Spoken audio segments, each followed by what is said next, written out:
So as we go up and inspecting the roof, we want to make sure our ladder's at a proper height. Minimum requirement really is 3 feet or 3 runs. You want to make sure that it's safe and at a good angle.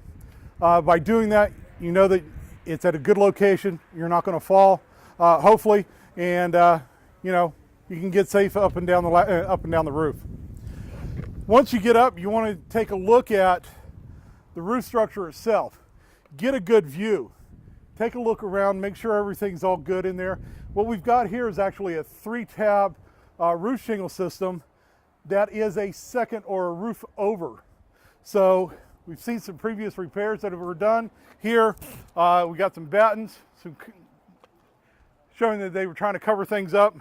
We've got our 2 layers here, and these shingles are really brittle. They're popping off. And from a home inspection standpoint, you really don't want to do that.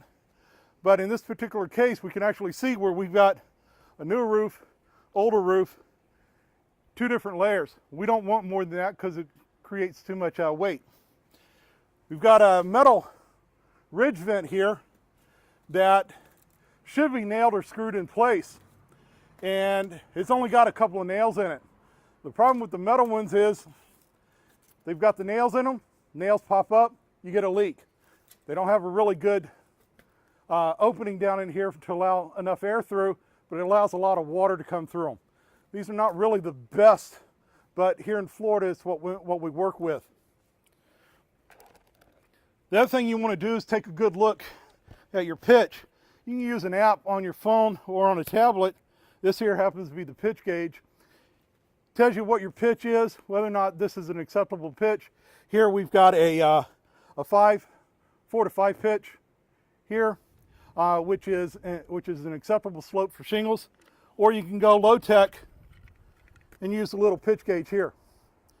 And it gives you pretty much the same piece of information, just not as clear. So sometimes it's not always feasible to get up and walk a roof. In this particular case, we've got a second floor that we're working with. Ladders that we have on site, not tall enough to actually get us up to that second roof safely. A lot of inspectors use drones or they walk around and use a set of binoculars. What I actually like is a GoPro at the end of a pole. In this particular case, I've got one that's got a light for it so I can do attic work. And I've got a 12-foot extension pole. Some of those areas where I need a little bit larger, I've got a 24-inch or 24-foot pole that we can get up a little bit higher. Sometimes it's a lot safer, especially somebody, again, of my size. I recognize the safety value and everything. It's not worth it to fall off of a roof. So we use the GoPro. It's going to feed directly into my phone. Here we can go ahead and get up and take a look at the information. We can actually take a look at and see exactly how everything's looking up here on the roof.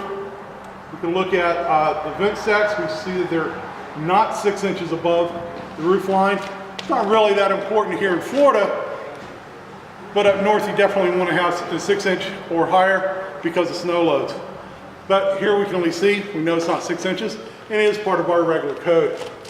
And with the right size pole, we can pretty much get in, pan around, see everything we need to see. So again, we talked about the double layers of shingles, and what's happened actually here, we've got the flashing, comes down, and all the water's going to run right here at this one spot. And what's wound up doing is just rotting out this entire area. There's virtually no wood here. As a result, we're seeing negative conditions inside structure because of this major hole in the roof system. The shingles, again, are real brittle. We do have product warranty labels on them, but it's an unhealthy roof across the board.